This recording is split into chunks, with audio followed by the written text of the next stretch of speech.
Previously on Tool Lore. There's a favor we must ask of you. Whoa, you want me to murder a guy with a chainsaw? No, this is for the other guy, sorry.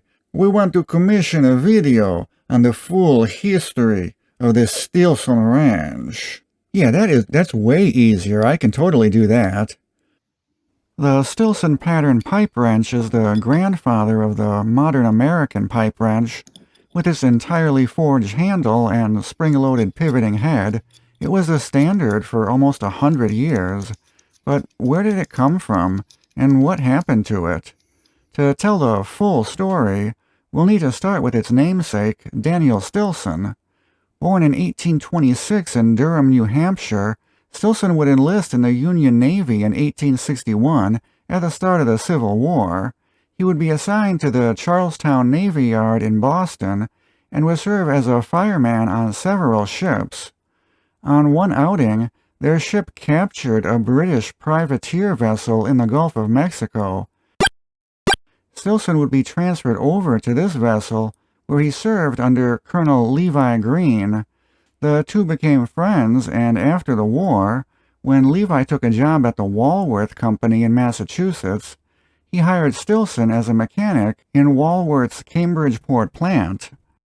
The Walworth Company was founded in 1842 by James Jones Walworth and his brother-in-law, Joseph Nason. Walworth's wife was British, and on a trip to England, Nason introduced Walworth to steam heat, a system that hadn't been available in America yet. Walworth would bring this technology back to America and became the largest supplier of steam heat products in the country, in 1853 installing a new steam heating system in the White House. Pipe wrenches at that time were a little weird, requiring either two hands to use or a strong grip to maintain a lock on the pipe. Stillson had experimented with pipe wrench design as early as 1865, but this initial design was too complicated.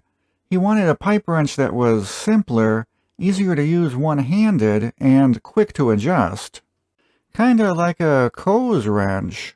Coe's wrenches, or so-called monkey wrenches, were an early form of adjustable wrench that had been around since the 1840s, but these had smooth jaws, so they couldn't grip the pipe. Stillson sought to find a way to make this wrench work on pipe. So in 1869, he designed a wrench with a forged handle with a built-in toothed lower jaw. A hollow frame would be attached to the handle with a rivet as a pivot point, and the frame would contain an L-shaped upper jaw with a threaded lower portion to accept an adjusting nut. The pivoting frame allowed the jaws to bite into the pipe, and with the addition of a return spring, the wrench would have a ratcheting effect, allowing for quick removal or installation of pipe fittings. According to legend, Stillson brought a wooden prototype into work and showed it to Colonel Green. Intrigued, a metal prototype was then made in Walworth's machine shop, which was then shown to Caleb Clark Walworth, JJ's younger brother. Caleb Clark wanted the wrench tested on a section of 1 1/4-inch pipe. He instructed Stillson to either break the wrench or the pipe, and if the wrench survived, the company would start producing it. Stillson used the wrench to twist off the pipe. The pipe broke, but the wrench survived. Stillson was looking to pay off his mortgage and wanted to sell the patent outright to Walworth, but Walworth refused and instead offered to license the patent and pay Stillson a royalty on each wrench sold. Stillson took the deal, and by the time of his death in 1899, he had earned over $100,000 in licensing fees, which would be well over $3 million in today's money. The design would be improved in 1872 with the addition of a second return spring, which gave the wrench a better ratchet action. But the original patent would expire in 1886, which meant that any other company could then copy the design, and copy it they did. Many companies not only copied the design, but also used the name Stillson on their wrenches. Walworth never got a trademark for the name Stillson until 1905. Their trademark application was initially rejected due to all the other brands using the name, but they were eventually granted a trademark. This would become an issue in 1925. When Walworth sued rival Moar Drop Forge over their use of the Stillson name on their Moorco wrenches, the court ruled in favor of Moar that Stillson had become a descriptive word for a style or pattern of a wrench and was therefore not trademarkable. Walworth had attempted to prevent this from happening by taking out an ad campaign reminding consumers of their ownership of the Stillson trademark, but it didn't work. This case would have lasting repercussions for American businesses. It's the reason Kleenex doesn't want you to refer to any random facial tissues as Kleenex, as this could cause them to lose their trademark if the word becomes too commonplace and becomes a descriptive word instead of a brand name, like what happened in the Stillson case. In 1922, Walworth held a contest to find the most interesting use of the Stillson wrench. One of the winners was a woman who used the wrench to remove a bottle cap. A photo of this woman removing the bottle cap would be used in Walworth's point-of-sale advertisements for the wrench. This is the best photo I could find of the advertisement. The Handy Helper in the Home ad campaign was intended to market the tool as a household tool, and not just a plumber's or mechanic's tool. Other notable ads include this 1928 strength test, where a guy sat on a section of pipe clamped to a Stillson wrench to show that it wouldn't bend, and also this 1928 ad showing a beat-to-hell 37-year-old Stillson that was still in service. Despite the Stillson wrench becoming iconic, it was only a small portion of Walworth's sales. They were a huge company, and most of their business came from their plumbing and steam heat side. In addition to the Cambridgetown plant, there was a second plant in Kewanee, Illinois, one in Greensburg, Pennsylvania, Adela, Alabama, and East St. Louis, Illinois. They also had offices in Boston, Chicago, Philadelphia, Seattle, and Portland.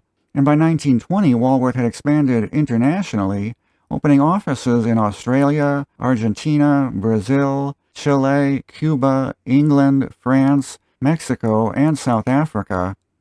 Walworth was a pretty high-tech company for their day. In the 1800s, they produced a gas generator, which would pump air into an underground gasoline tank, converting the liquid gasoline into gas vapor, which would then be routed back into the house to provide gas for gas lighting fixtures. This allowed rural consumers to have gas lighting when they were unable to hook up to the city gas supply. In 1876, Alexander Graham Bell visited Walworth's factory and used their telegraph lines to place the first telephone call to Walworth's office 2 miles away in Boston. Over the years, there had been a few attempts at simplifying Stillson's design, like this Harry Earl design from 1913, but the Stillson wrench reigned supreme up through the 1930s. Manufacturers eventually did away with Stillson's pivoting frame design to save manufacturing costs, forging the receptacle for the jaw directly into the handle body. And later production models would switch to a cast handle instead of forged, further reducing manufacturing costs. You can identify the cast handle ones as they'll have a pinned-in insert for the lower jaw. This is why many people prefer the earlier designs. As for Walworth, they're actually still around. They don't make wrenches anymore, but they're still big in the industrial plumbing world. In the 1950s, they consolidated all of their plants into one in Texas, and in 1985, the entire company was sold to an investment group from Mexico, where they still operate a manufacturing facility making valves and plumbing components. Yeah, guys, making these videos exposing the origins of these companies has really put the heat on me. So far, I've had run-ins with the Long Island screwdriver mob, the Craftsman V-Series mob, the Snap-on Supremacist Militia, the Secret Society of Automotive Engineers, and now the Mexican Pipe Wrench Cartel is going to be after me. I'm going to need to lie low for a while. So I took a job as a night watchman in this restaurant. I don't think anything bad could possibly happen to me here.